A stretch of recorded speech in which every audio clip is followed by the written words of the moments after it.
Hey guys, this is my mashup of Sekiro gameplay, New Game Plus 2. I think we ended out with Purification ending and then some New Game Plus 3, or New Game Plus 3.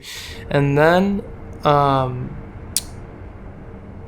I overlaid Mon Out of Creation, my podcast about self-remembrance and perception, and really respecting yourself. I overlaid the episodes on discipline, destiny, and devotion on Sekiro, so enjoy it, check out the stuff, check out the other things, and enjoy the gameplay. It was fun. Later.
To say that the Force works in mysterious ways is to admit one's ignorance. For any mystery can be solved through the application of knowledge and unrelenting effort. Welcome to Mon Out of Creation, episode 22, Discipline. Today's topic is an all-encompassing, applicable in any situation, any worldview, any perspective topic. Discipline seems to be lost from the majority of beings on planet Earth. Wherever you want to call this place. Whatever you want to call this place. It doesn't matter. For what it's worth, most people listening probably would agree that discipline, potent discipline based in unconditional love, unrelenting effort, and true care is about null and void from this reality system. And as I've said in the Telegram, as I've said on the Instagram stories, going forward the episodes will be more applicable in terms of how to integrate, how to embody virtues, principles, and disciplines. Attributes of eternal evolution, immutable truth, based in unconditional love. Today's topic, discipline, however, is applied to any perspective, no matter how putrid and self-serving it is, no matter how neutral the perspective is, and no matter how pure and eternal the perspective is. Discipline is what creates actual movement in reality, actual things manifesting, happening, and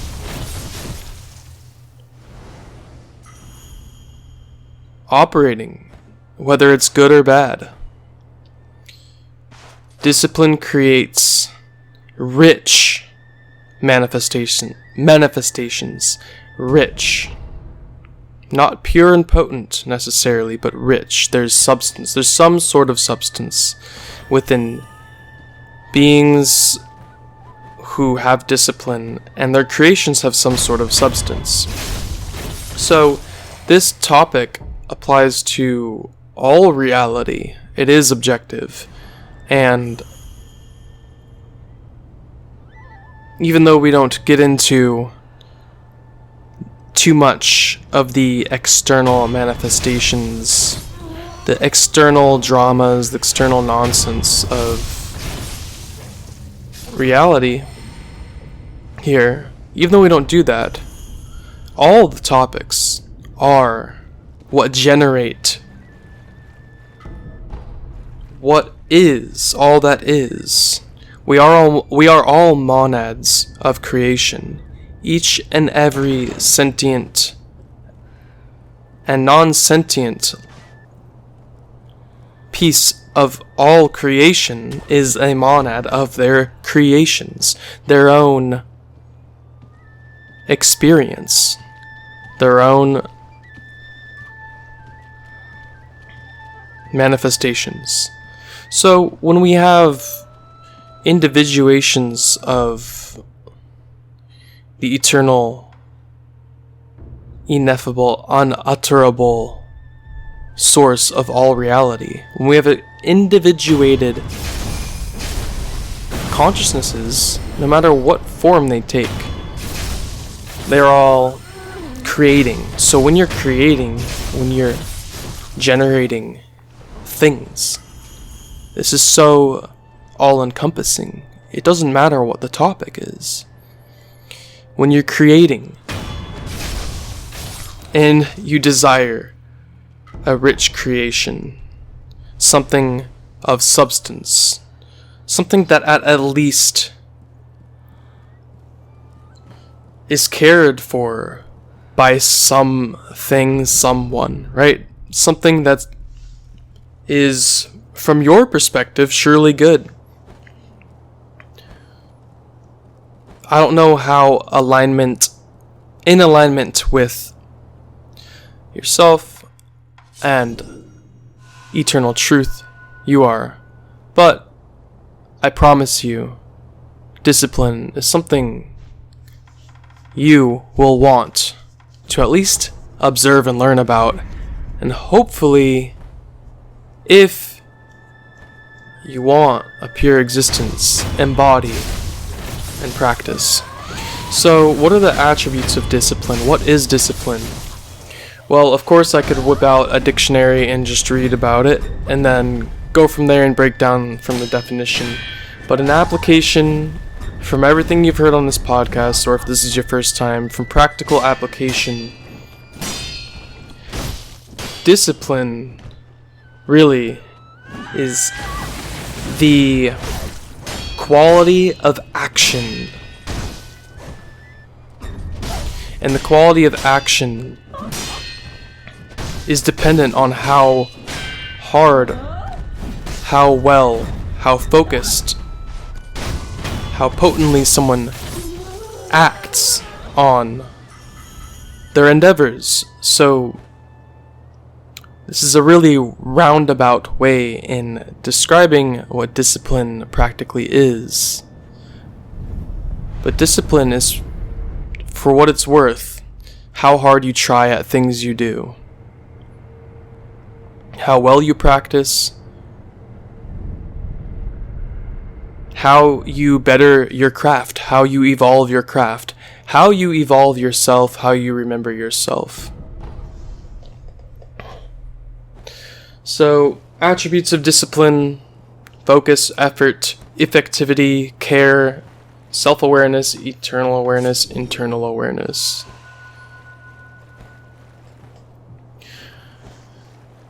So, what do you care about? This is the first thing that I truly think anyone needs to ask themselves when they say, I'm disciplined in this. I'm disciplined in baking. I'm disciplined in a martial art. I'm disciplined in Dark Souls 1 video game challenge running. I'm disciplined in painting. I'm disciplined in meditation. I'm disciplined in stillness. Whatever it is. The being who says they're disciplined in something typically cares about the thing they're disciplined in, or claim to be disciplined in. So care, once again, care comes into this picture. And care does not imply eternal or finite consciousness, good or bad things. Surely not holy or evil. It doesn't imply any of that. Care simply is what the monad of the vehicle, the being, the consciousness residing in whatever individuated units they're in, whatever that being cares about, they're going to act upon, they're going to think about, they're going to at least observe it. So, what do you care about when you say you're disciplined in something? Care strengthens passion. So, what you care about and how much you care about it, how potent your care is for it, will strengthen your passion. Passion, for all it's worth, passion is the feeling component. You feel it. It is the generative principle within this structure of discipline. Care is more aligned with the knowledge and knowing you care about something. But the care, what you care about, strengthens your passion, the feeling. And the feeling of passion fuels the effort. And effort leads to victory. Is the victory you're seeking pure, or is it a rotting pleasure? Is what you care about pure, or is it a rotting pleasure? Believe it or not, beings all the time get away with either rotting pleasures or pure victories. And whether or not the being accomplishes their goals depends on their effort, their disciplines, how effective they are at what they do. So, with discipline, it's good to know what you care about, to know how what you care about makes you feel. And if your feeling is in alignment, if you're not in alignment with truly how you feel, the passion won't be there. The passion won't fuel the effort nearly as well.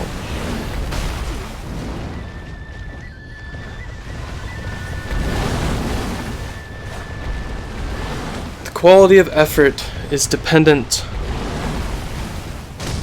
on focus. How well are you paying attention to what it is you're doing? To what your behavior is, to what the frequencies you're running are. Are you focused? How is your concentration? A lack of concentration, a lack of focus, surely a lack of paying attention, will diminish your effort.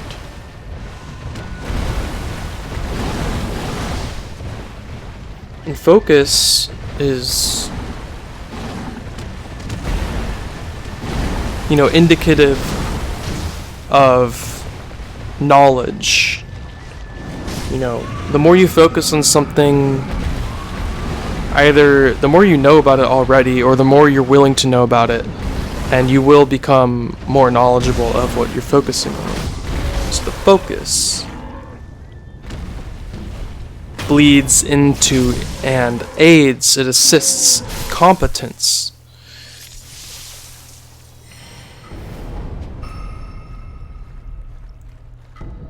But once again, with the from the focus to the competence, there's the integration.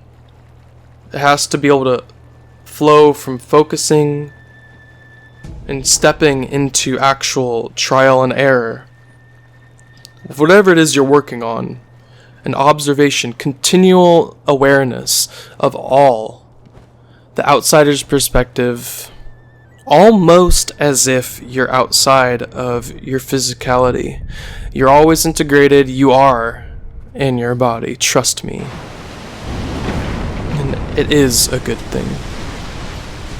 But it's this awareness of how well what you're learning and paying attention to and learning and feeling is bleeding and assisting into your skill, your competence.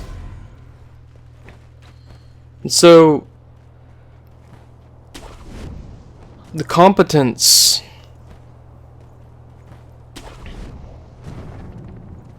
how apt are you at the thing you're trying? How apt are you?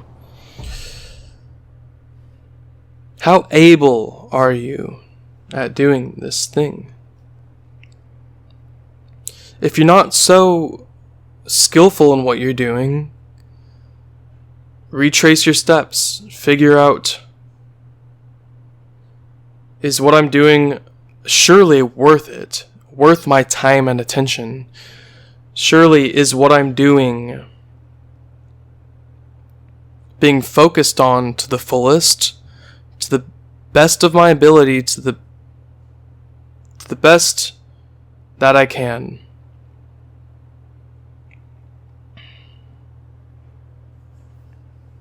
Motive.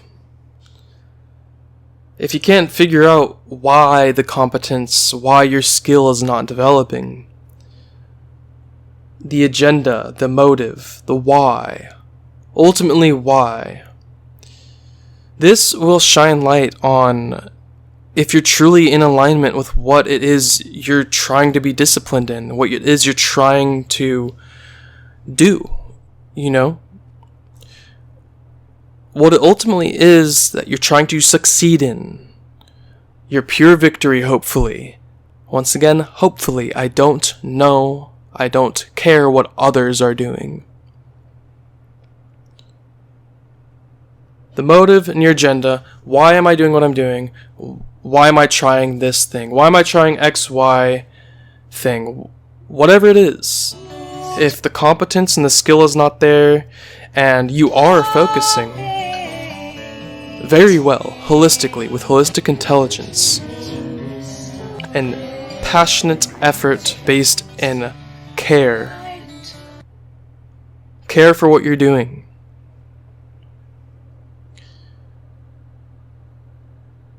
If those all line up, the motive is probably something you want to do at the very least. Something you want to do at the very least.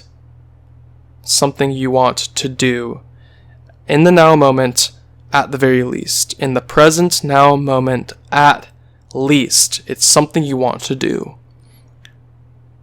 Zero implications of good or bad, holy or evil, finite or eternal.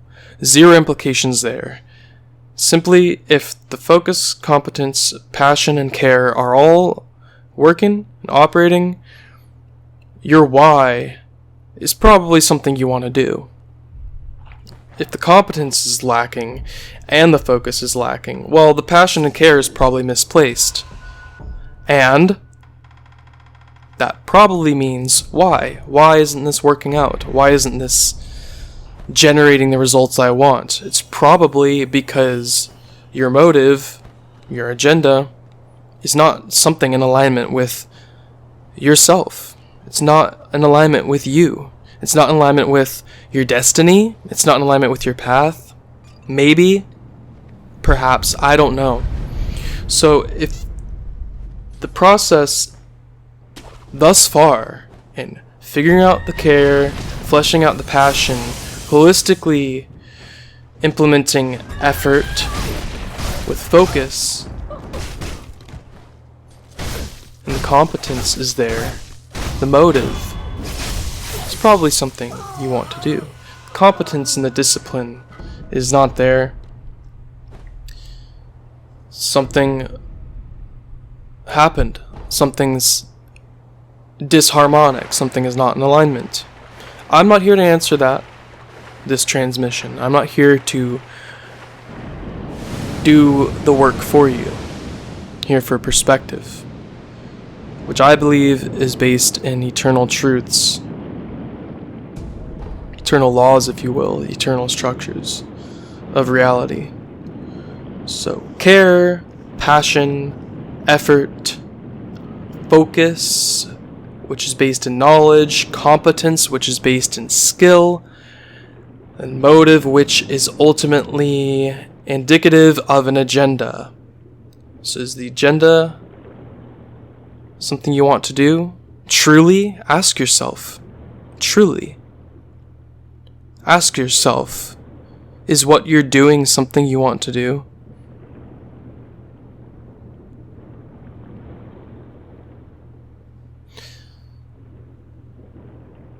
There is zero dogma involved in the effort. There is zero doctrine involved in the care. There is zero rigidity involved in the focus. Zero rigidity in the concentration. Zero rigidity in paying attention. Well, with discipline, of course, coming into this episode, most people, I will make an educated guess, know what discipline is. It's a very talked about topic in self-help, self-mastery, philosophy, spirituality, whatever. Discipline is even a component within the more calcified and quote-unquote dead, sure, consciousnesses, That's why many of them can get away with what they want to do, accomplish what their will is aligned with. What is your willpower truly in alignment with? Where do you place your will?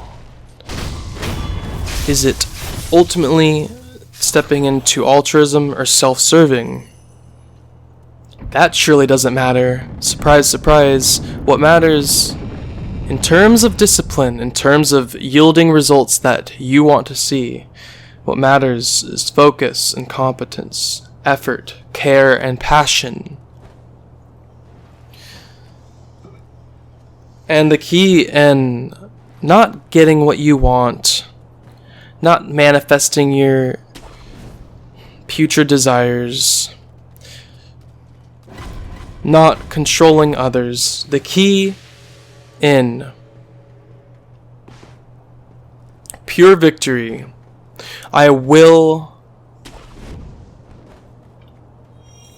give some personal perspective on the keys and ultimately the formula, the equation that I have observed, learned, and integrated in pure victories, is knowing that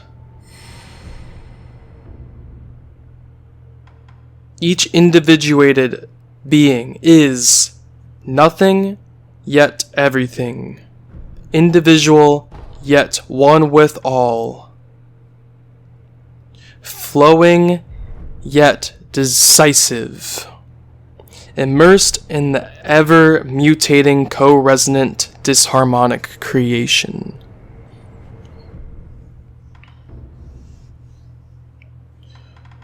So, knowing you are nothing yet everything, what does that mean? Knowing that you're individual yet one with all. Well, you are an individuated aspect of reality. You are one, you are single, you are you. You are yourself.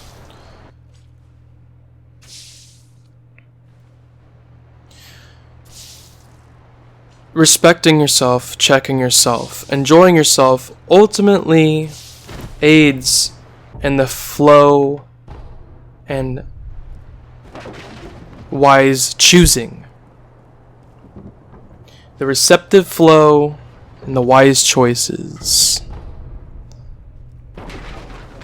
You know, it's so easy to get rigid on the path of self-remembrance, whatever you want to call it, self-mastery, living, staying alive, existing holistically, just simply trying to enjoy your waking up in the morning, trying to enjoy keeping going.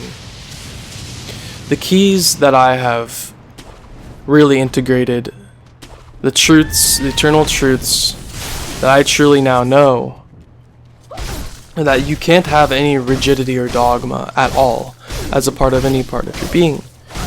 And that heavily applies to disciplines, being disciplined in your practice. And when you try hard to be better, you try hard to have pure victories. You know, sometimes you do just need to stop everything, sit in a dark room, lay in a dark room. Actually, I most prefer who I talk about with this topic. Lay down, eyes closed.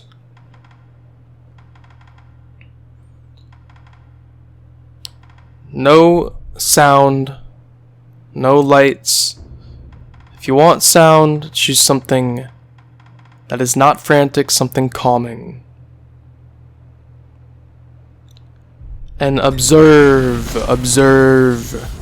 your body, observe your breath with your internal sight, your eyes closed. And if a thought comes through, don't fixate, don't overthink, flow. Sometimes people just need to stop everything they're doing, and if they're able to, hopefully they're able to. I understand that most people have hectic lives or nothing at all, so they're stressed and broken. But when the occasion arises to stop and let the frantic, chaotic energies subside and dissolve, just stop everything and slow down and go within in total stillness, absence of stimulus. Paradoxically, that is what I have learned to be the number one eternal truth when it comes to accurate evolutionary disciplines.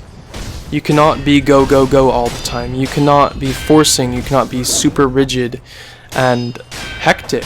Rigidity is hectic. Dogma is hectic. Forcing, controlling, fixating, it's all hectic. And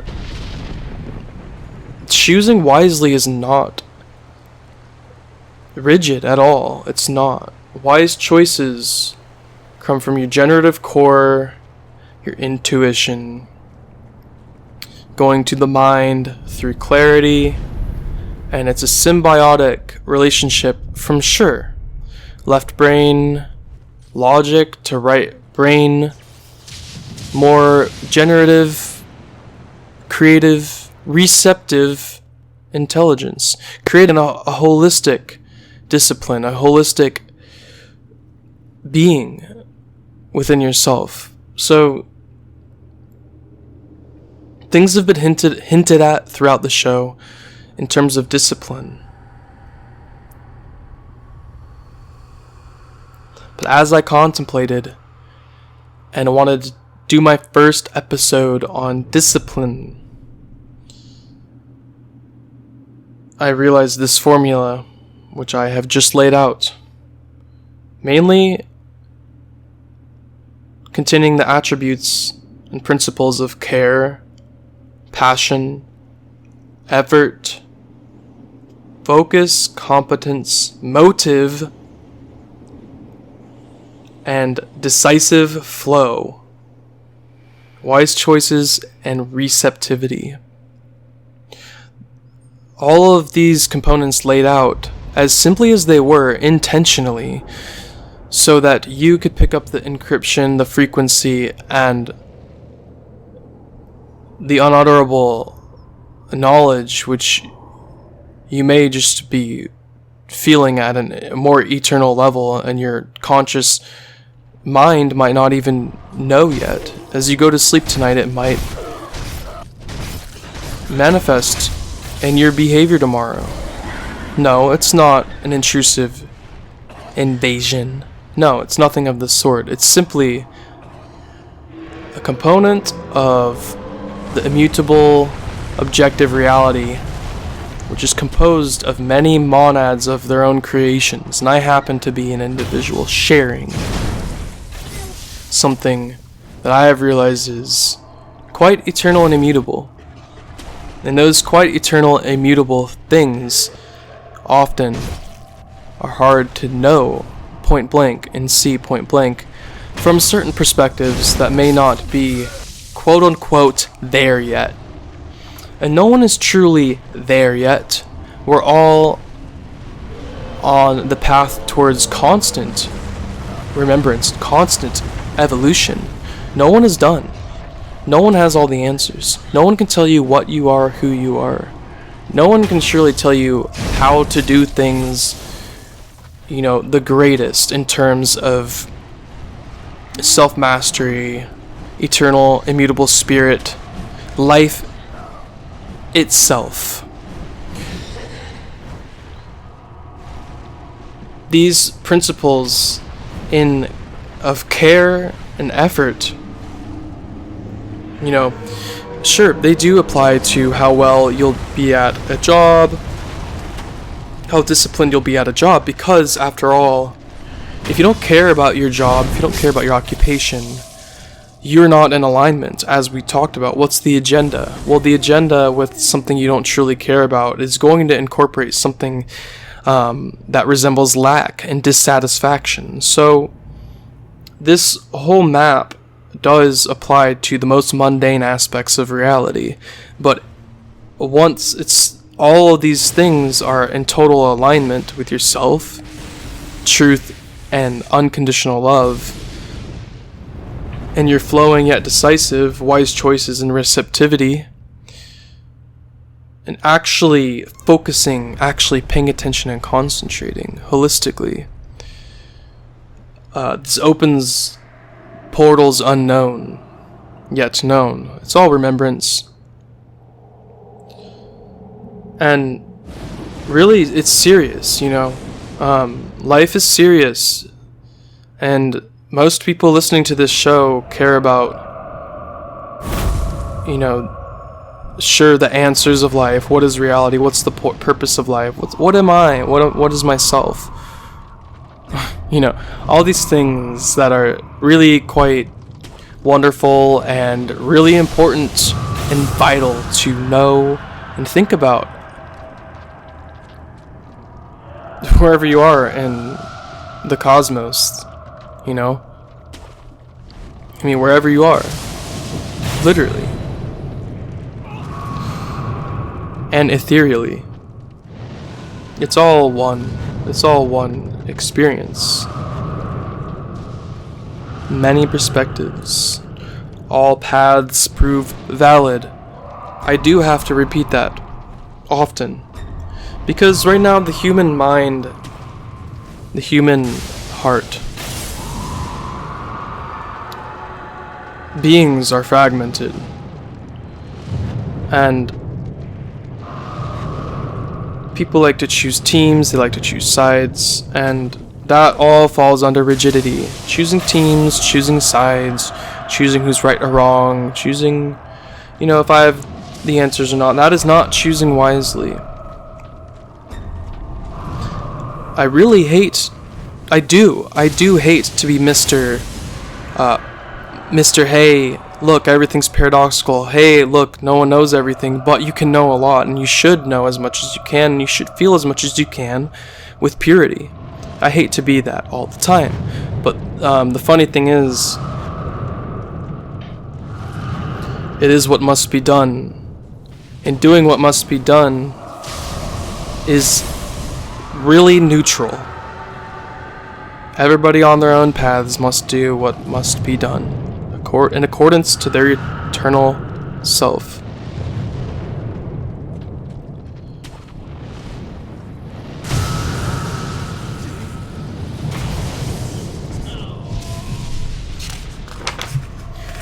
So, itinerary as of now for Monolith Creation. This is episode 22, right? We're looking at, going forward, some really interesting topics. And I would like to encourage everyone just to not take things so seriously. I mean, I don't know if you've realized, but all human history, surely recorded human history, no one has had all the answers. Jesus didn't, Buddha didn't, Einstein didn't, Darwin didn't. Literally anyone who has had prominence did not. And those who were unseen, unheard, also did not have all the answers. No human incarnate, for a long time at least, as far as I can tell, has not had all the answers, or anywhere close to 100% purity in what they do know. 100% purity in what they do know and feel. 100% purity, zero muck.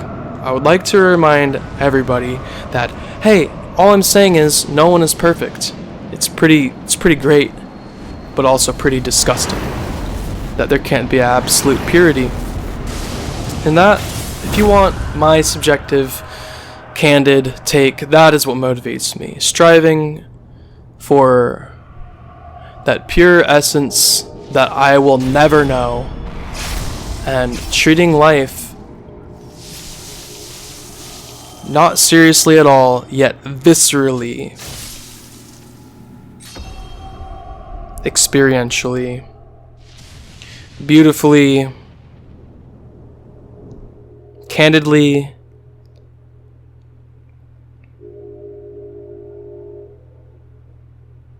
truthfully,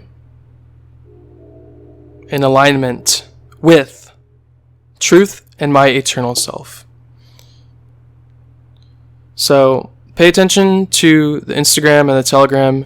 If you really value what's happening here, check out the Patreon if you want to support what's happening here. PayPal link if you want to support what's happening here, everywhere, at every moment. And the clarity calls are still going. I haven't got many. And like I said on the Instagram, that is my level of deep work I do with people.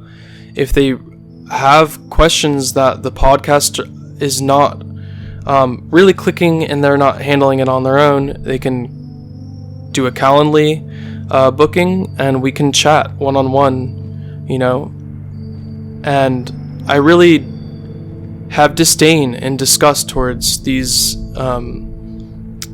one-on-one type mentorships, gurus, and guides out there, but it is nothing like that. I just will hold space and be totally honest and offer this perspective which you now know and feel. So Patreon, Instagram, Telegram, Calendly, PayPal, if you want to support and check out further. Special thanks to all who know, they truly help me.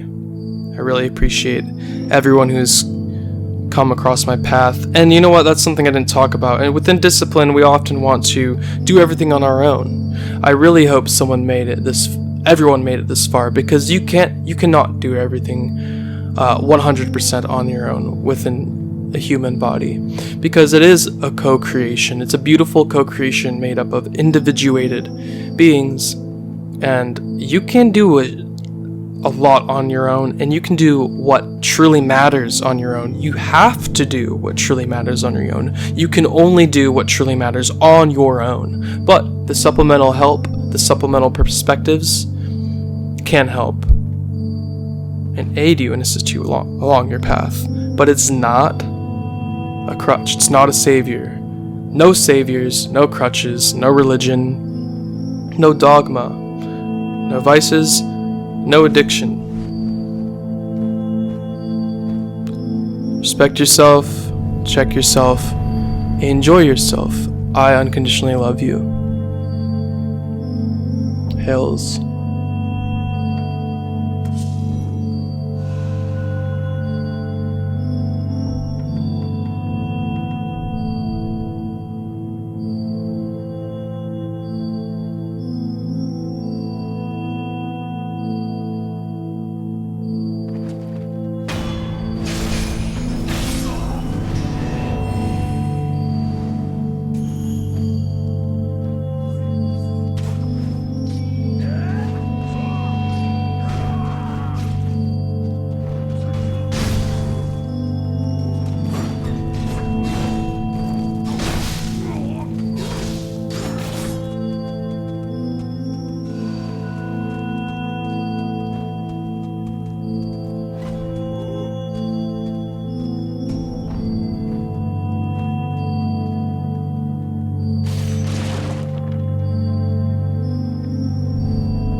To be strong in the Force is one thing, but to believe oneself to be all-powerful is to invite catastrophe.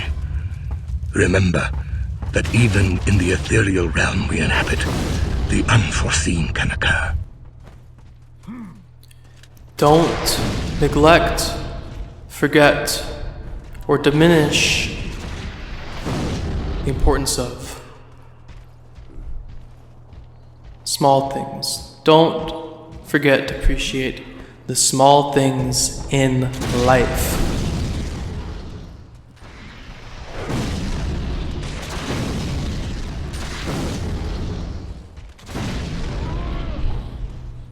Welcome to Monolith Creation, episode 23.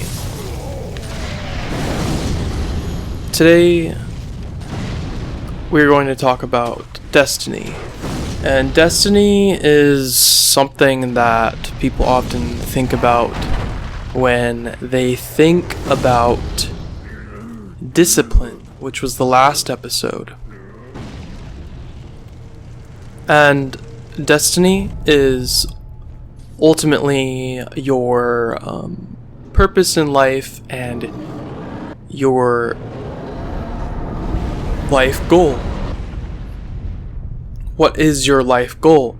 What is that future potentiality that you desire? Or the future potentiality, more specifically, that is destined for you. Your destiny. What is destined in your future? What is destined for the majority of the rest of your truly eternal life? You know, these questions that people often fixate on, they often obsess over, and they often worry way too much about. So,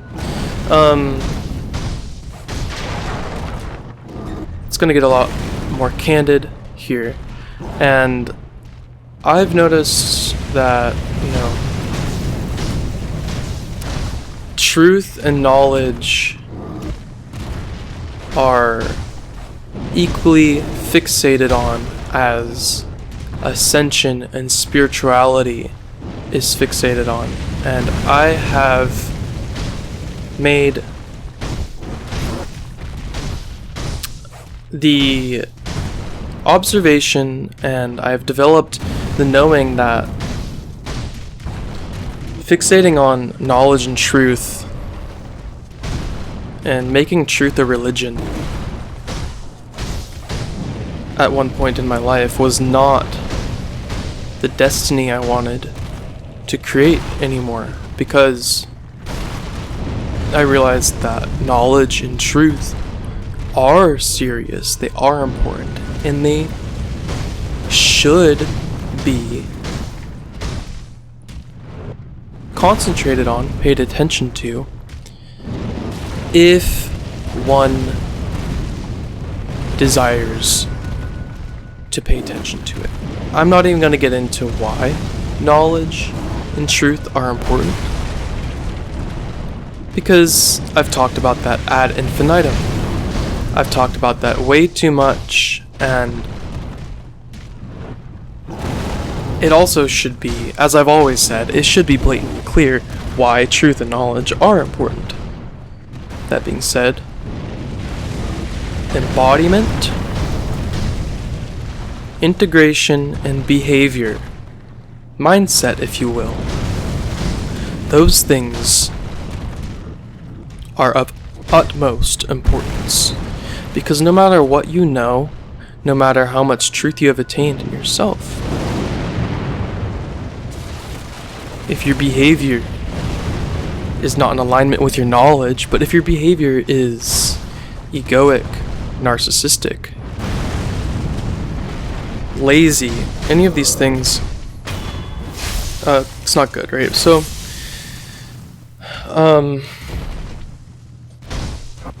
ultimately, destiny is what you make it. There's no predestined potentiality in the future that is fixed, set in stone.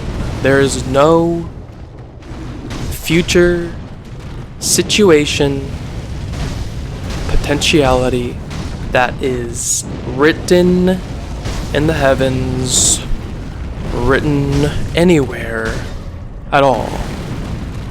Reality for an individual is what they choose to make it.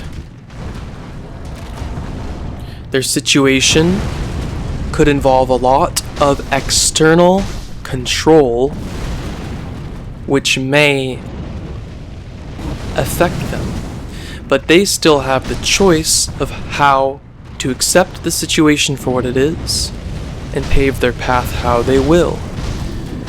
Once again, where is your will placed? What is your will in alignment with? What are you in alignment with? I don't know what you're in alignment with. So, an individual's destiny is what they make it. And add individuals upon individuals upon individuals, they multiply and maybe create a planet or a reality system comprising of many individuals. Reality as a whole, is what we make it, right? As individuals, as sovereign, actualized selves. Hopefully, actualized selves. So, when you're existing, you always have choices to make. You always have perception. You always have an agenda, a motive. You always have desires, wants, needs. All of these components are a part of being a being, and more specifically, being a human being, because that's what we are here. We are consciousnesses residing in human bodies. I don't need to prove that to you. That's irrelevant right now. It's very irrelevant right now. You're a being. If you're listening to this, you're individuated, sure. And you have really a generative core is what I like to call it, where you have a foundation, you have tools, you have your eternal self, your nature, running at the very core of your being. And depending on how your generative core, which I will break down in a future episode, depending on how well you are existing, how optimally, how evolutionarily you are existing, or if you happen to be suffering and pulling yourself out of that, admitting and knowing and acknowledging and working through all the muck and grime within yourself, bringing forth what's within yourself, bringing that forth, acknowledging it, maybe expressing it if you have to, clearing, purifying with the cleansing fire from within. Depending on how well you're doing that, as a being, will determine what happens to you. And this is all simple, it's all mundane. People often want to have destinies that are filled with wonder, fantasy, vast success, huge successes, huge breakthroughs, huge things. They want things. Often, frantic individuals desire those destinies, those paths to take. And reality is a lot more simple, mundane, and truly neutral and natural. than that, you know? Humanity is ultimately here to hold space for each other, hold space, and really be stewards of the earth. And that doesn't involve being some superhero. It doesn't involve being Luke Skywalker or a knight in shining armor, or this is genderless. This is totally genderless. It doesn't matter. Like, we're not here to be these profound heroes. We're not saviors. We're not here to be these all-encompassing save everything you see, You save yourself, if anything. If you choose to better yourself, you save yourself. Sure, through sometimes help from others. Make sure that help is also based in pure motives, and they are placing responsibility on you. If someone or something external is trying to help you or offering wisdom, make sure that they are placing the responsibility on you and they're not feeding off of your attention, because feeding off attention is parasitic in nature. It's an attribute of ego. It's an attribute of, honestly, pathetic existence, rotting existence. So, we get help from each other, we help ourselves, we save ourselves. No one else saves us.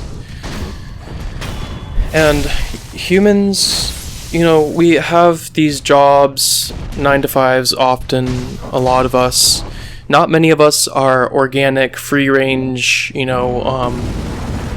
totally self-sovereign and 3D in the physical reality individuals.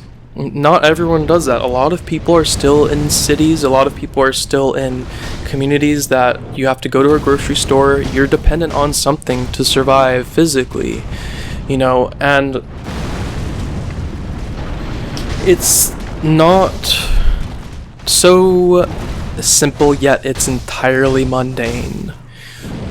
And our destinies are what we make them in the confines of the situations we are in, the conditions we're in. So to constantly expect and hope for a grand future of accomplishment and attention and profound, huge success. That could look like a lot of things. Let me remind you, I describe characteristics and attributes of things that are present in many things, in many behaviors, and many identities, often in many artificial, illusory, finite selves. Characters people like to play. So, destiny is what we make it. And the present now moment is so easy to get fixated on.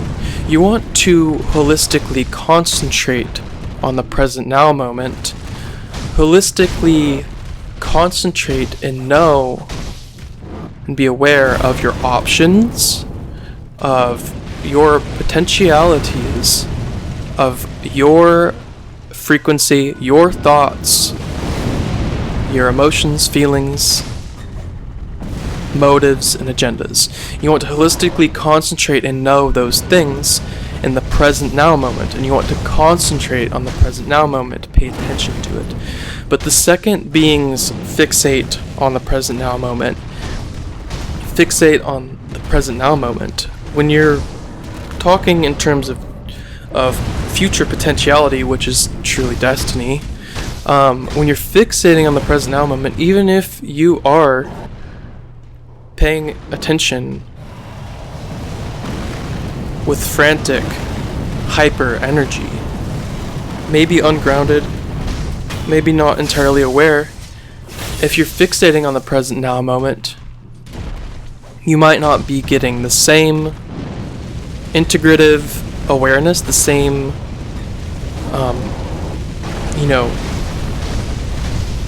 results that you wanted. And these results often, when you fixate on the present now moment. Hyper focus on the present now moment. You think you're getting what you want. You think you're getting what you want. You know, you think you're on the path, your eternal path. Or you're not aware that what you're doing is what you're doing. You're not aware that what you're doing is what you're doing. It's this hyper fixation on the now, where you haven't taken the time to slow down and think. This pausing, this stopping, this laying down in a field or laying down in a dark room, stopping, pausing, really thinking about what all that has been in your life, all that has been, all that is, and all that could be with imagination, based in holistic intelligence and truth. So the present now moment needs to be focused on, needs to be concentrated on, and needs to be in your total awareness. You know, things, when you're perceiving things in general, in terms of path and your future, your destiny, the future potentiality that's probably good for you,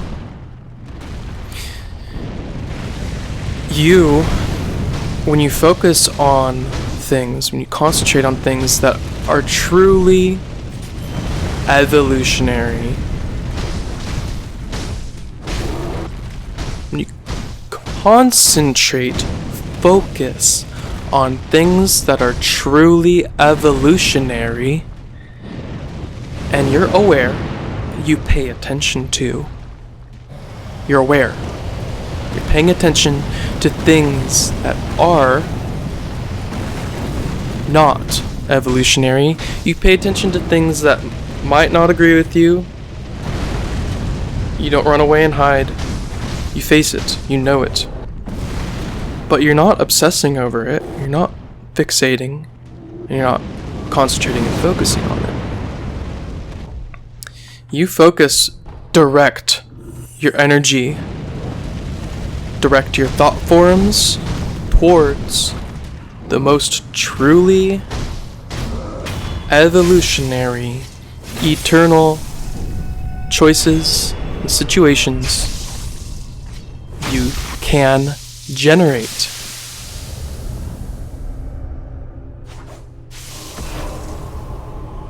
Through focusing, concentrating with calm,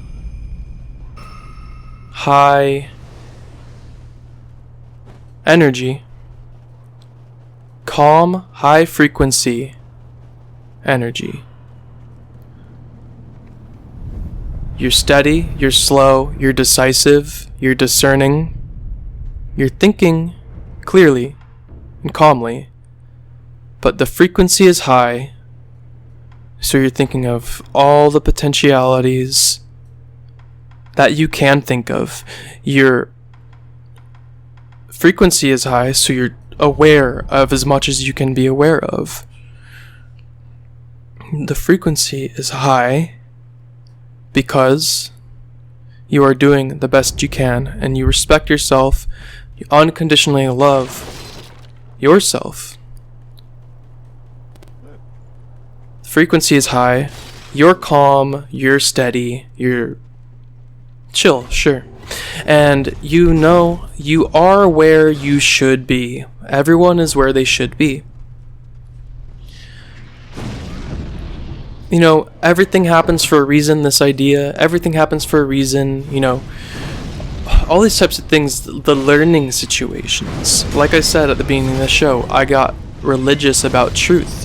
I got dogmatic about truth for about, I want to say, 6 months of my life. And I am so glad I did, because the way I came out of being religious about truth was similar to cult testimonials, you know? Truth was my God. Truth was my deity. Truth was my savior. Folks, people listening, beings anywhere, truth is a vital component of reality. All that is and never has been that which is, you know. But honestly, most presented truths ultimately are still theories, and most things that are common sense are also technically theoretical. And also, most things that people talk about in terms of truth and knowledge are external.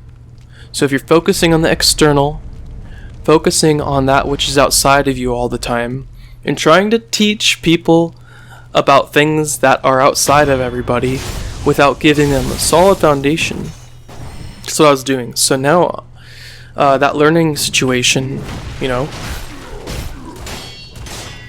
it happened for a reason. You know, some people could say, yeah, that sucks. You acted foolish for deeming some beings fools, or maybe a little frantic about truth and religious about truth. But no, this is how I operate. This is my perspective, right? And I'm offering it with you. You can throw it in the trash can. You can listen to it, observe it holistically, and just let it sit.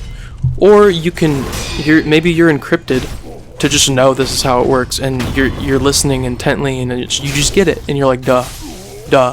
I'm glad he's saying it, but duh. You know what I mean? So, I got religious about truth. Truth was my God. And I wanted to spread the gospel of knowledge. So, that was a great learning lesson, you know. And it did happen for a reason. And it's really complex in this regard, because where I was at, I was not as actualized as I am now. So, getting frantic often is a learning lesson that is a component of an eternal destiny, because people get lost in the sauce all the time. I am still lost in the sauce because, you know, a lot of my template is not 100% cleared of muck and grime. I'm happy with where I'm at, because I know that where I'm at is where I'm supposed to be, and I love all reality regardless of external situations. Being okay and accepting where you're at is a vital component. I think I've said it in the show before. This is my perspective, but throw me in a gulag, throw me in a really bleak physical situation, you know. This is totally just nonsense that I'm throwing out there. For example, this is an example. You know, any bleak situation I'm in at this point, this is not special. I'm not special. Forget me, but I recognize that it's a gift to exist. It's a gift to have consciousness that is intact enough to think and feel. And the quality of thinking and feeling is totally based on the individual's, what we've talked about, the generative core that I laid out a second ago briefly. And the quality of feeling and thinking, you know, it doesn't matter where anybody's at. Everyone is precious. In the eyes of the cosmos, everyone is precious. In the eyes of any truly authentic being, everything is precious. In the eyes of any truly authentic human, all situations are precious. Yes, it's paradoxical. 2021 in the aggregate, this is also paradoxical, because in angelic nihilism, I said it's bleak and it's not looking good for anybody on the planet. That's true, but do you know what? That not looking good situation is precious, because it's a learning experience. So as long as we're treating our situations as individuals as learning experiences, going forward and sitting in the present now moment, focusing, concentrating on potentialities, concentrating on what's within us, knowing what's within us. knowing your capabilities, your aptitude, knowing these things, the awareness helps you know the external conditions, knowing what you're apt in, your ability, your choices, and the potentialities you can craft from your skill sets, what it is within you. And also being receptive to the unknown, being receptive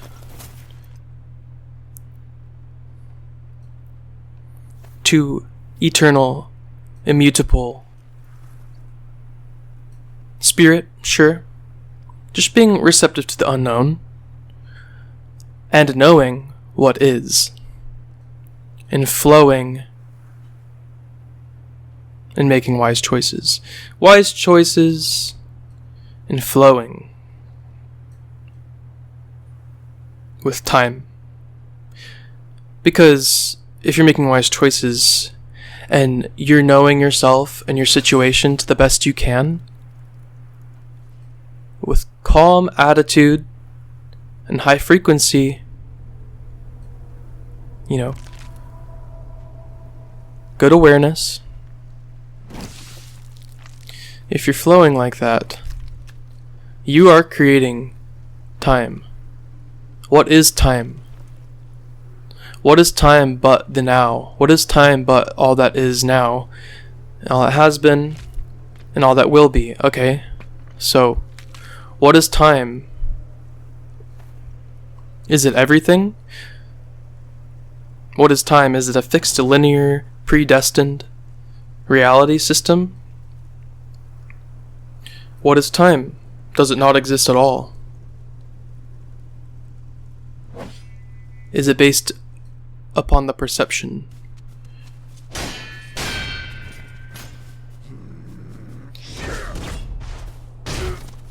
So, destiny is very interesting. Destiny is what you make it. Your life is what you make it. Reality is what you make it. The external truths, the external situations, the external things that are, the things that will be, you don't make those. You don't make those. Your experience, typically the New Agers and I don't know, the spiritual people who don't really think too well about what they're saying or believing in, they'll say you create your reality, you create your reality. I like to refine that with, you create your experience within the structure of reality, and your free will choices determine the potentiality you generate.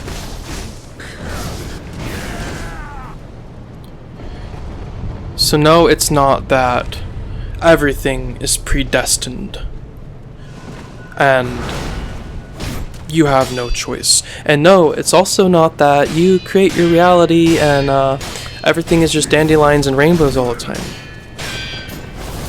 No. The predestined component, if you will, the immutable law, if you will, the constant, if you will, is the framework, the structure of reality. And then the generative creative component is the consciousness, the beings, the energetics, the energy, spirit that manifests through that structure, and life happens. Choice is the crux. Free will choice is the crux of destiny, of your potentialities, of your path. And it's very serious, yet it's very mundane and it's all enjoyable if you can act accordingly and your attitude is in alignment with first fields of intelligence, in alignment with yourself, and you really care about others, yourself, clearing muck and grime as much as you can. You don't have to fixate on it. No, you shouldn't fixate on it. As I said, I did that. I made truth a religion. I am being a little candid here. You know, I make mistakes all the time, and I love my mistakes. I adore my mistakes because they are opportunities where I can learn and get better. My perspective. My perspective, my perspective, my perspective, right? So, you learn from your mistakes, no matter how putrid and disgusting they are, no matter how silly and benign they are. You learn from your mistakes, and you evolve from them. You don't stay in the past. You don't fixate on the future. You don't stay in the past, and you don't fixate on the future. You don't even really think a lot about the past, and you don't really even think a lot about the future. And then you make sure you don't fixate on the now, because fixating is frantic. Your obsessive, frantic behavior, and you're sort of missing a lot of components of the present now moment.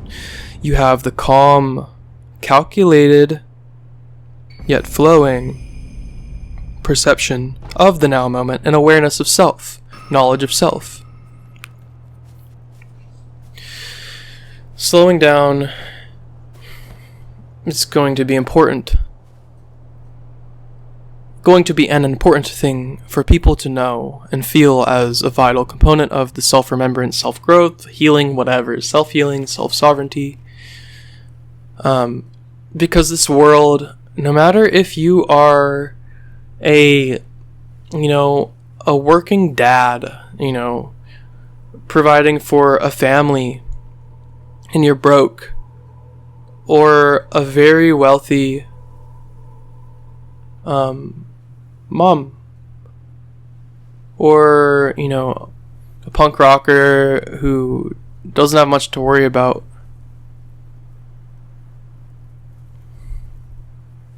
No matter who you are, the world is encouraging us to go fast, do. And if you're pretty aware, you're probably in the trap of heal, ascend, or become enlightened, and no.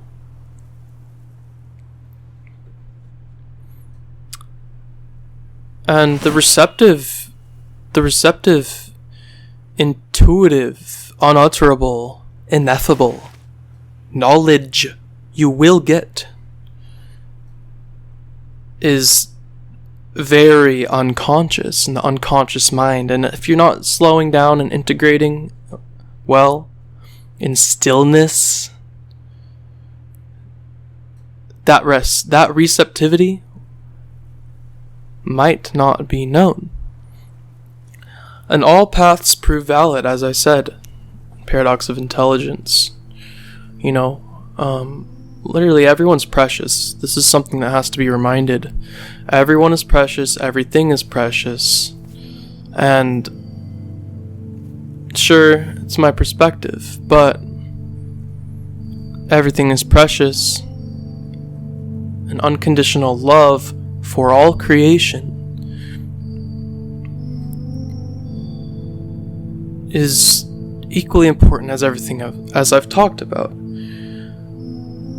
Because as soon as there is someone to blame and you become a victim all the time, victimizing others, your capabilities and potentialities won't be the destiny that you truly,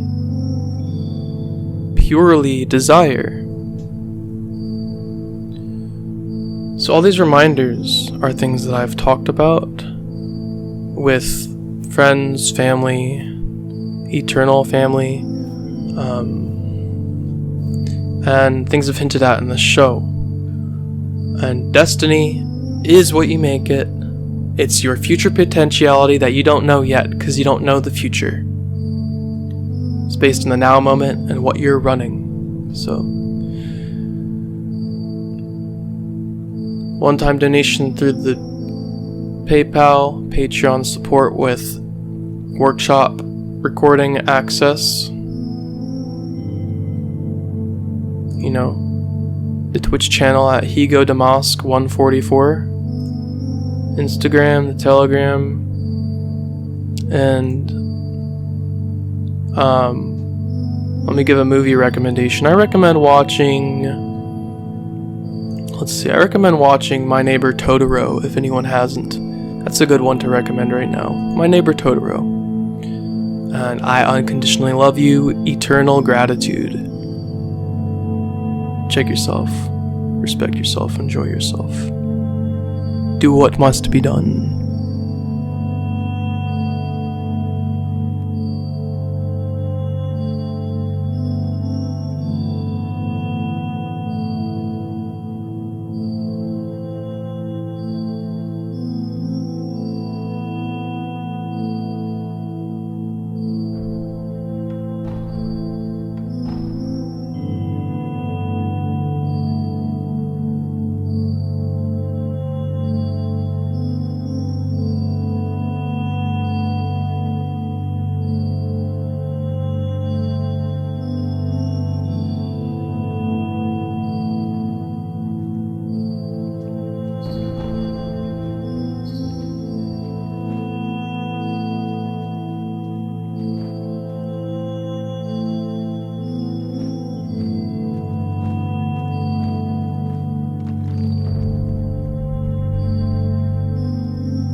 How much longer, Master? Perhaps a moment, perhaps an eternity. Stop thinking of the future and anchor yourself in the present. Welcome to Monad of Creation, episode 24. The last two episodes, Discipline and Destiny, are very much in alignment and very related to this episode, which is on devotion.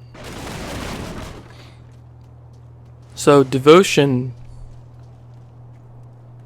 is truly the term used for describing what people are in service to, they are dedicated to, they are disciplined in, and ultimately devotion is what drives, sure, their destiny. So you often think of, when you think of devotion, I mean, years ago, before I really had a more holistic and firm understanding of life and reality, I would think of simply just religious people or monks. Often, Catholicism or Buddhist monks. Any sort of spiritual or religious discipline, practice, dedication, service. As I said, in discipline, there's no rigidity or religion in trying smartly, living well, trying hard in what you do. There's no rigidity in true discipline. There's wise choosing and flow. With destiny, reality is what you make it. And what I left out of the episode in Destiny, which now I realize is for a very nice and good reason, is so I could talk about the principle of care again here. Because I happen to talk about care a lot. Care very often. Because it truly is what drives beings. What do you care about? Where's your intention being led? Where's your intuition being led? What are you resonating with? Resonating with something is typically a reflection based off of what you care about. And yes, some aspects of yourself that are true and pure. Some aspects of yourself that are true and pure. But often intention and intuition is led by what you care about, whether or not I don't care what you care about. This topic doesn't care what you care about. It's neutral, and being disciplined and whatever you care about ultimately drives your destiny towards whatever you're caring about and being disciplined in. And discipline, healthy discipline, true discipline, people who are truly disciplined in a practice or a thing or something they care about, something they want to do. That true discipline, that wise choosing, decisive flowing, that discipline, diligence, those beings practicing those things could be called devotees in whatever they're practicing, from my perspective. So, Someone could be a devotee. They could be devoted to their favorite type of beverage. I know, sounds wacky, right? But if someone is, think about someone who might have a beverage collection, a collection of their favorite tea, and they're researching all the favorite teas, and they really care about it, and it's consuming most of their conscious time and attention. For what it's worth, if they're just working, eating, sleeping, dreaming, of course, that's a whole other thing. Dreams are very tangible, you just go to other places, but in their conscious waking state, they're just devoted to tea, their favorite tea collection. Something very benign, something honestly, just from certain perspectives, people would call that irrelevant. I think that person probably finds a lot of joy and happiness out of their tea collection, right? They're devoted to their tea collection. That's one example. Someone devoted to a tea collection. All right, let's take it to the other end. Someone who is devoted in a spiritual practice. Often those involve a lot of doctrine and dogma and rigidity. And that is also, yes, it's a devotion. They're devoted. Like I said, the monks, the good ones, all those things, they're devoted to God. Their idea of God, whatever they think God is. They're devoted to seeking it and being in alignment with it. There are so many types of ways to do the devotion to God thing, and this other extreme end, they could deprive themselves of contact from other beings, other people, other humans, earthly pleasures, food, intercourse, these types of things, because they're so devoted on their mission to seeking and knowing God, right? That is equally a devotion.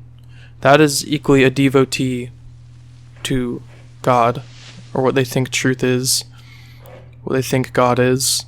And the devotion to tea, a tea collection, is an equal devotion.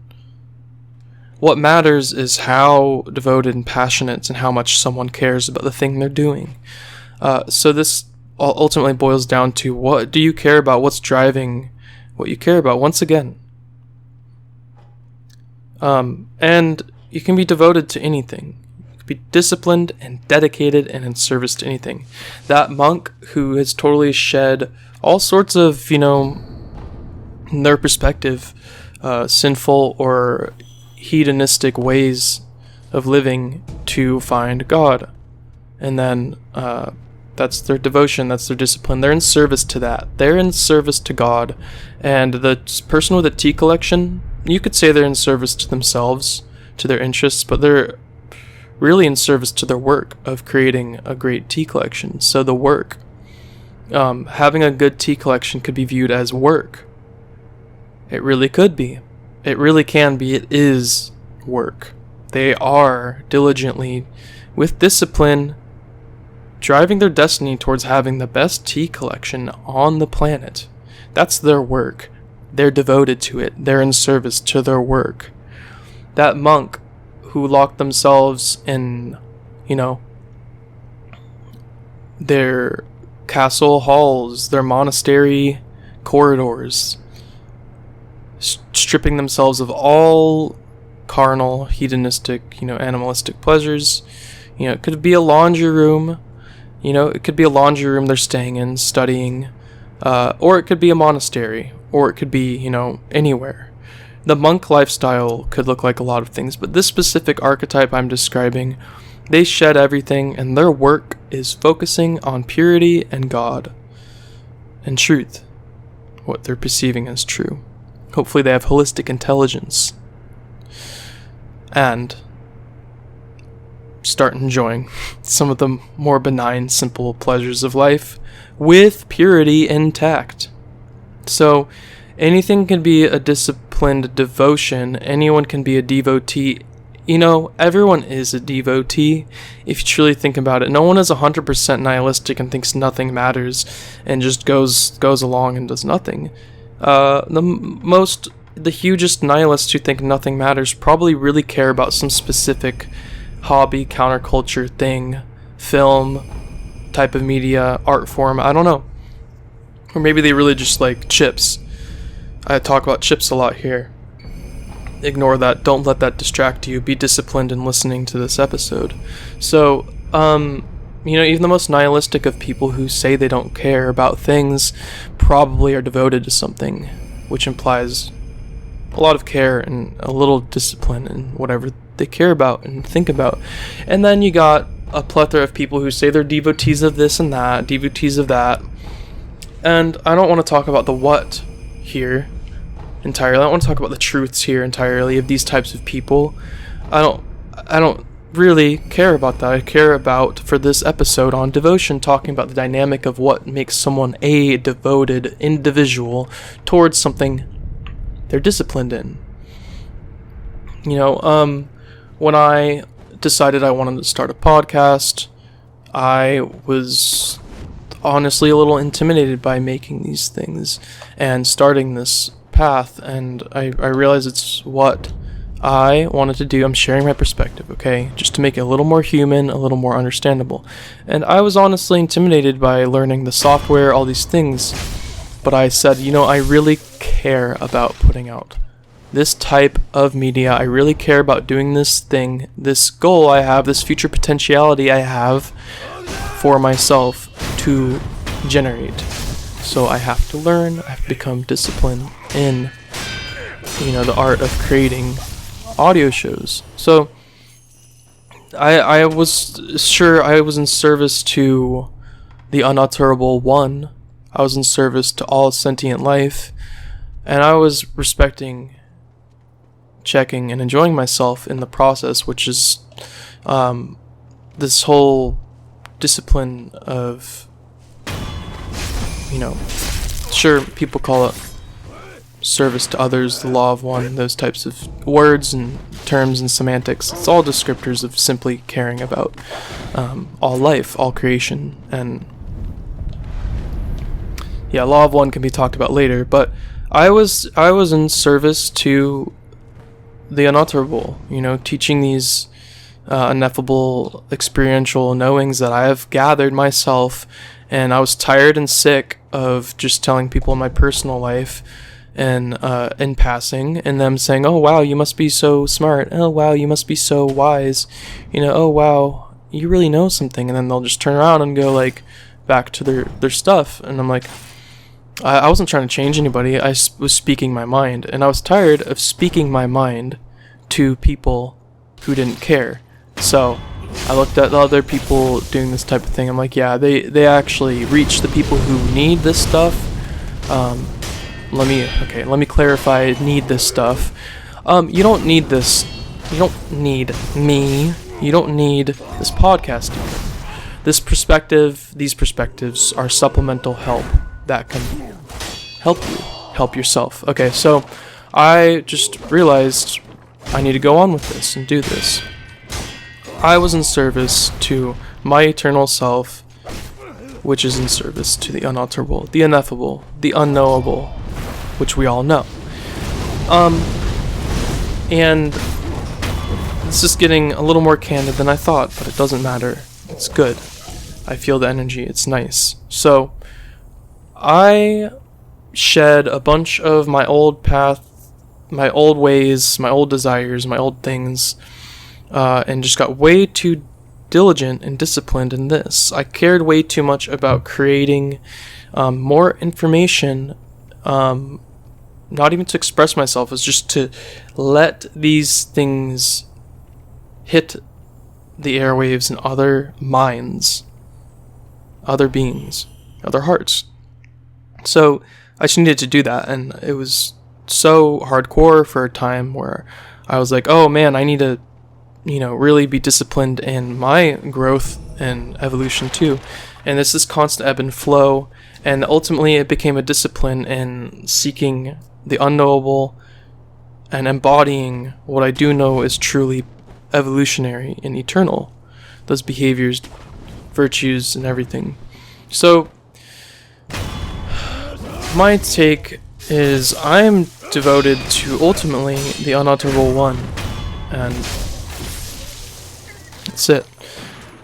But what's funny is I could be devoted to, like there could be a list of devotions. Hey, this might help you along your path. Make a list of things that you really care about, and then also rank them in accordance to which you spend most time and attention on.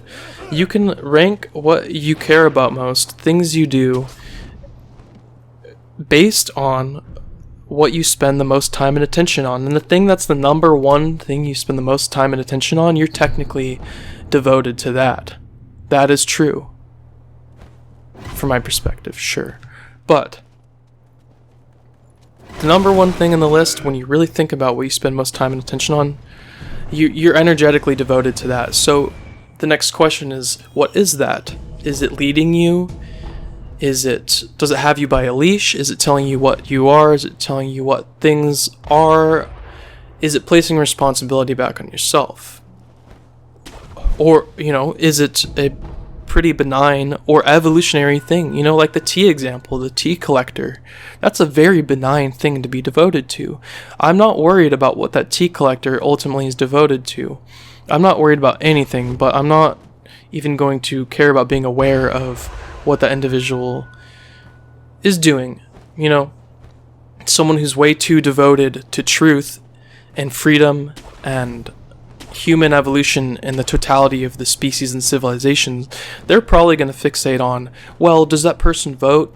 Well, does that person believe in government? Does that person believe in religion? Are they under mind control? At a certain point, it's like, does it matter? Until they start actually making truly negative, rotting choices that are affecting others. I mean, do you know them? It's just so irrelevant. So you could be devoted to truth, you could be devoted to the tea thing, and the ranking on there, yeah, sure. The tea thing is benign. Being devoted to truth is, also benign. It depends on how someone handles it. Being devoted to a leader you really like, a teacher, being under a teacher you really like, or a guru, and just devoting yourself to that thing, that doctrine, that someone else is really feeding to you and feeding off you. Feeding you a set beliefs and feeding off you in the process. That's parasitic symbiosis right there. It's parasitic natures. So make a checklist of what you're devoted to. I mean, most people who are devoted to benign things, neutral things, things that are, art, culture, a craft and creating something with their own mind, it's pretty benign, right? It's their own thing. They're paving their own way in life. A hobby that's truly pure and not hurting anyone or themselves. But listen, those types of things can hurt yourself if you're not aware that you're feeding off attention and you're an empty black hole within yourself and you have nothing. So it's those hobbies, those things you're devoted to, might not actually be something that is worth your current time and attention and placing devotion towards. Maybe it's time to step back and be devoted towards your evolution as a being, your evolution as a soul, remembering yourself, respecting yourself.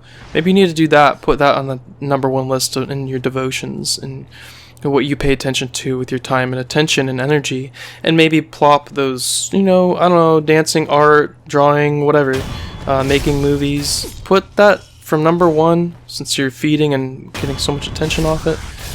Boom, boom, boom, boom, maybe number 5, maybe number 10 on the things that you pay time and attention towards, really care about.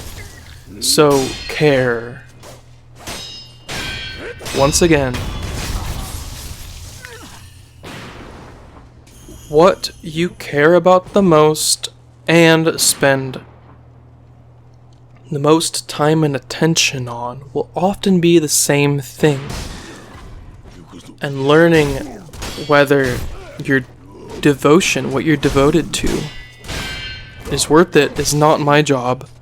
I don't care.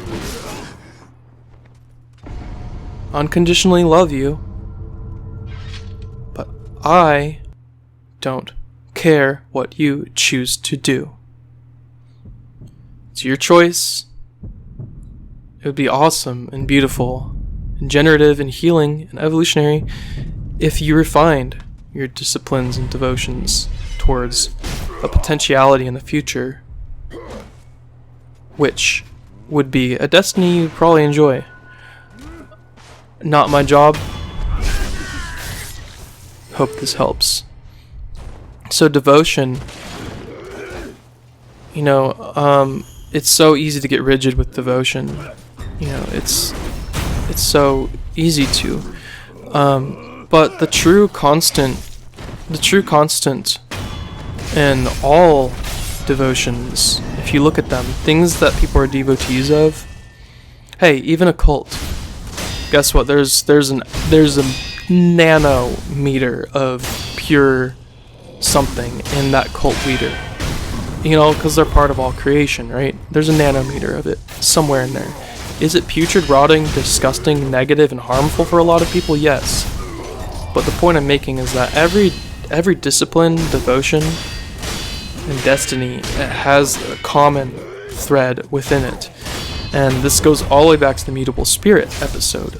I would say listen to Immutable Spirit maybe after this one, and pay attention to how I acted and talked about eternal spirit, first fields of intelligence. Who knows? Maybe you'll have new insight on why I talked about that the way I did. So, within all disciplines, devotions, and hobbies, within all things we do, there's a constant, from current contemporary humanity's position, what we can perceive through our perceptual, dense bodies, the constant is unseen. It's often felt. It's actually almost always felt. But it is that immutable spirit, the unalterable, the unknown. The great nothing is everything. This great nothing is everything. This great unseen is everything. It's within everything to a certain extent. And so what does that say? That means everyone is truly in devotion to, whether they know it or not, or they're a part of this dynamic, whether they know it or not. This dynamic of life, of being alive, of existing. So honestly, another candid take, I'm devoted to existence itself. Sure, you could call it that. Do I expect or think everyone has to be? Absolutely not. Do I really adore that tea collector who's devoted to her, whatever that being's tea collection and their devotion? I think that's really awesome because it probably brings them a sense of purpose and happiness. Could it get too far, too obsessive, too overshadow everything else important in their life? Sure, it could. And then the monks in the monasteries who just shed the world because the world is evil and sinful and it's finite matter, and I just can't be a part of it, Do I admire them too because they are seeking the unalterable one, which they probably have erroneous, rigid notions and ideals and ideas about? Sure, do I appreciate that as much as I appreciate the tea collector? Yeah, I do. And am I worried about what they do? No. But do I know that what I'm in devotion to, and plenty of others, I'm not special by any means, plenty of other beings are in devotion to this ineffable, unseen, unalterable knowing and feeling, are in devotion to that. That's within both of these types of devotees, the tea devotee and the monk in the monastery. The constant. So if you're devoted to something specific that is seemingly against or separate than other things, just remember that you are not against within the core of your being. You're not against or separate from anything. You are individual. You are yourself. You're not attached to anything. You're not attached. Truly, you're not attached. You might make an illusory, energetic bond and sticky, toxic attachment to others and other things that are pulling you, leading you on a leash towards something you think you should be devoted to, in service to. What are you serving?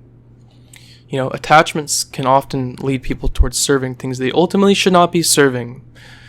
What are you serving? What do you care about?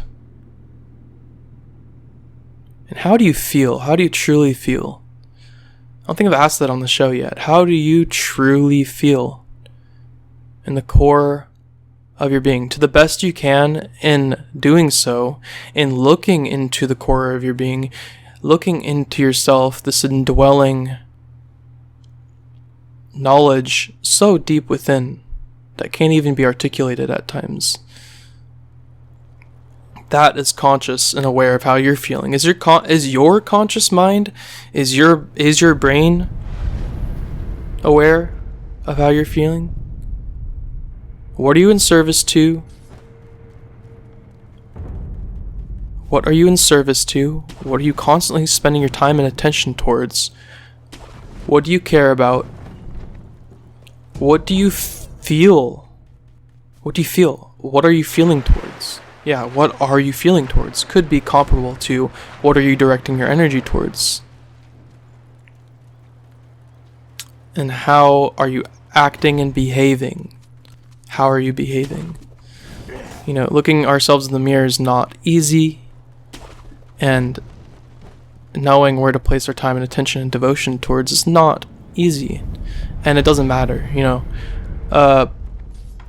I think I need to stop saying we're getting candid, because I'm just going to be entirely candid the rest of the show. It's a better approach. Most people I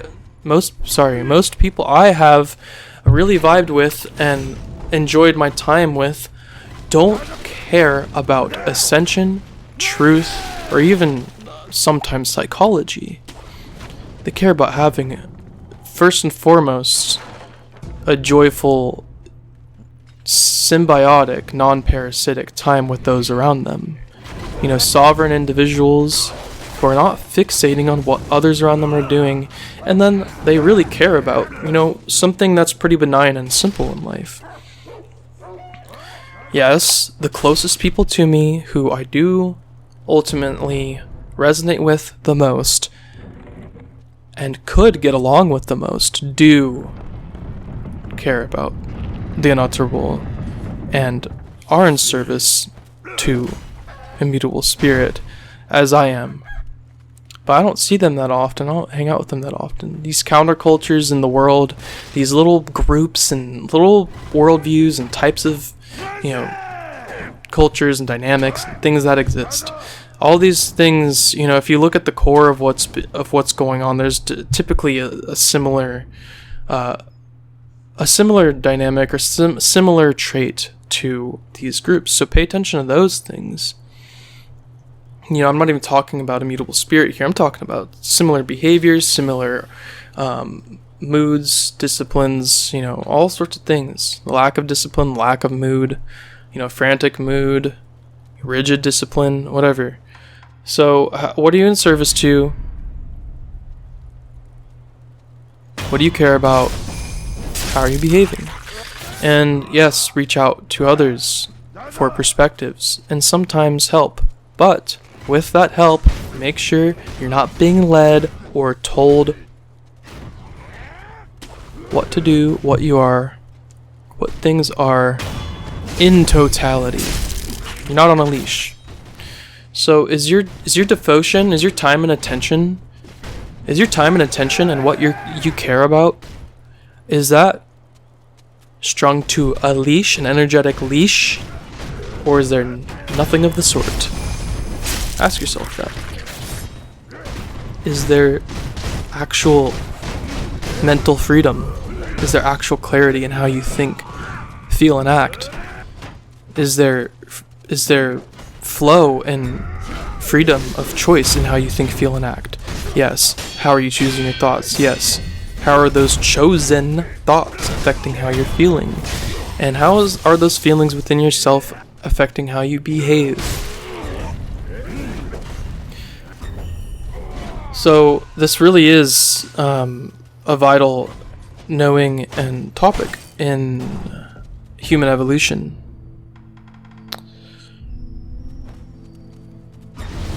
Which is bioregenesis, which is ascension, which is consciousness elevation. It is simple, yet very complex. Solutions are simple and enjoyable. Detrimental choices and actions are often the frantic ones that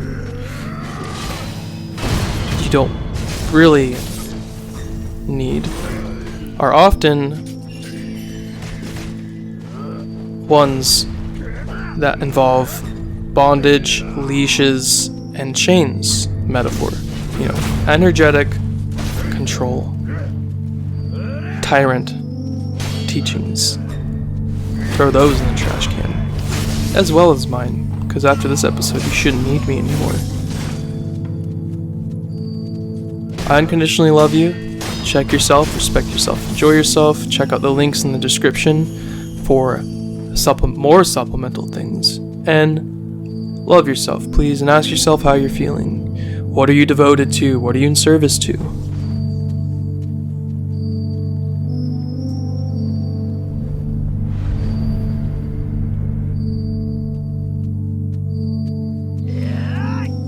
I wasn't going to bring this up, but on a final note, I am doing workshops. What's up, guys? This is the real-time Ego to MoC / monad of creation now. You're a monad of your own creation. You determine your own reality. Your own experience within reality based off your choices and what you want to do. So you're a monad of creation too. We all are. But I didn't even mean to do that. I was just having a phone call with a friend and I streamed that and Sekiro at the same time. So now I'm gonna save this and put it on the Philosophy Souls YouTube channel. So I have a Philosophy Souls YouTube channel where I do DS1 gameplay and now Sekiro as well, and some cool discussion. And then I have Monad of Creation content on YouTube and the podcast, any podcast host that you prefer. So thanks for watching, and you all check yourselves and respect yourselves. And we're gonna go raid somebody now. I think there's just one viewer right now, so hopefully a one viewer raid will work. Let's find out if it does. I hope it does. No way for me to know.